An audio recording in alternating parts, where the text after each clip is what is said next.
নমস্কার সবাইকে, আমি পল্লবী। তোমাদের সবাইকে জানাই অনেক স্বাগত আমার আজকে নতুন একটা ছোট্ট ব্লগে। আজকের দিনটাই সকালবেলা আমি কী রান্না করলাম আমার শ্বশুর মশাইয়ের জন্য, সেটাই তোমাদের সাথে শেয়ার করব। তো চলো ব্লগটা শুরু করা যাক। সকালবেলার রান্নাটা যেহেতু খুব তাড়াহুড়োর মধ্যে করতে হয়, কারণ টাইমের মধ্যে শ্বশুরমশাই কাজে বেরোন, তার আগে খাবার রেডি করতে হয়। আজকে যেহেতু নিরামিষ শনিবার আমাদের, আমি আজকে উচ্ছে আলু ভাজা আর গাটি কচু আলু দিয়ে নিরামিষ তরকারি করব। গাটি কচু কিন্তু আমারও খুব প্রিয়, কিন্তু আজকে খেতে পারবো না, কারণ আজকে আমাদের উপোস। আজকে যেহেতু বড় ঠাকুরের বার, তা গাটি কচুটা আমি কীরমভাবে রান্না করি সেটা তোমাদের সাথে শেয়ার করি। গাটি কচুটা আমি ফার্স্টে একটু সর্ষের তেলের মধ্যে খানিকক্ষণ নুন হলুদ দিয়ে একটু লাল লাল করে ভেজে নিই, যাতে একটু আঠা আঠা ভাবটা চলে যায়। আর এইভাবে ভেজে তারপর আমি প্রেশারে দিয়ে দিই, কারণ যাতে তাড়াতাড়ি সিদ্ধ হয়ে যায়, কারণ টাইমের আগে করতে হবে ওই জন্য। নইলে কড়াই জল দিয়েও ঢাকা দিয়ে করলেও সিদ্ধ হয়ে যায়, কিন্তু আমি প্রেশারে দিয়ে দিই, হালকা করে একটা সিটি দিই, যাতে সুন্দর সিদ্ধ হয়ে যায় আলু আর কচু দুটোই। দুপুরবেলা বাবা আর মেজদা যেহেতু খাবার নিয়ে যায়, সে কারণে অল্পর মধ্যেই রান্না হয়। কোনো একটা ভাজা বা ডাল বা কোনো তরকারি বা কোনো চচ্চড়ি, একটা নিরামিষ কিছু তরকারি এরকম। আবার তো সেই দুপুরবেলা আমাদের রান্না হবেই।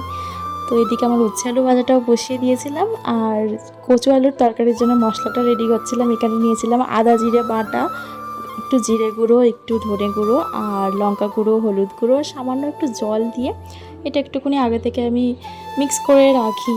এরকম করে মশলাটা তরকারিতে দিলে না, আর দিয়ে কষলে তরকারিটা খুব সুন্দর একটা ফ্লেভার হয়। গাটি কচু কিন্তু রাধারানীর খুবই প্রিয় একটা রান্না। গাটি কচু খেতে রাধারানীও প্রচুর ভালোবাসে, আমি শুনেছি অনেক ভিডিওতে। আমাদের বাড়িতে গাটি কচু প্রায়ই আনা হয়। আমরা মাছের ঝোল দিয়ে গাটি কচু খাই, তারপর চিংড়ি মাছ, পালং শাক গাটি কচু দিয়েও কিন্তু রান্না করতে ভালো লাগে। তো কড়ার মধ্যে একটু তেল গরম করে একটু শুকনো লঙ্কা, জিরে ফোড়ন, তেজপাতা, টমেটো দিয়ে সামান্য নুন দিয়ে খানিকক্ষণ টমেটো একটু সেদ্ধ হয়ে যাবে ভাজা ভাজা, তার মধ্যে ওই মশলাটা ঢেলে দিয়ে একটু ভালো করে কষে তারপর সেদ্ধ করে রেখেছিলাম প্রেশারে আলু আর কচুটা কাঁচা লঙ্কা দিয়ে, সেই সেদ্ধটা ওই মশলার মধ্যে ঢেলে খানিকক্ষণ একটু নেড়ে আর একটু গরম মশলার গুঁড়ো ওপর থেকে ছড়িয়ে দিলে মোটামুটি রেডি। এটা কিন্তু খেতে খুবই ভালো লাগে। যারা কচু খেতে ভালোবাসে তারা তো নিরামিষ হোক আর আমিষ হোক খুবই ভালোবাসবে, কারণ আমারও খুব প্রিয় কচু জিনিসটা। তো এই ছিল আজকে আমার সকালের রান্নাবান্না আপাতত। তো যারা যারা ভিডিওটা দেখছো অবশ্যই একটা লাইক করে দিও, আর আশা করি তোমরা যে যেখান থেকে আমার ভিডিওটা দেখছো সবাই খুব ভালো আছো। আমিও খুব ভালো আছি, ভগবানের কৃপায় ভালো তো থাকতেই হবে।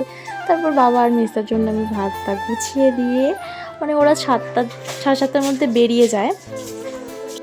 তো আজকের জন্য সবাইকে টাটা, দেখা হচ্ছে নতুন কোনো ভ্লগে। সবাই ভালো থাকবে, সুস্থ থাকবে।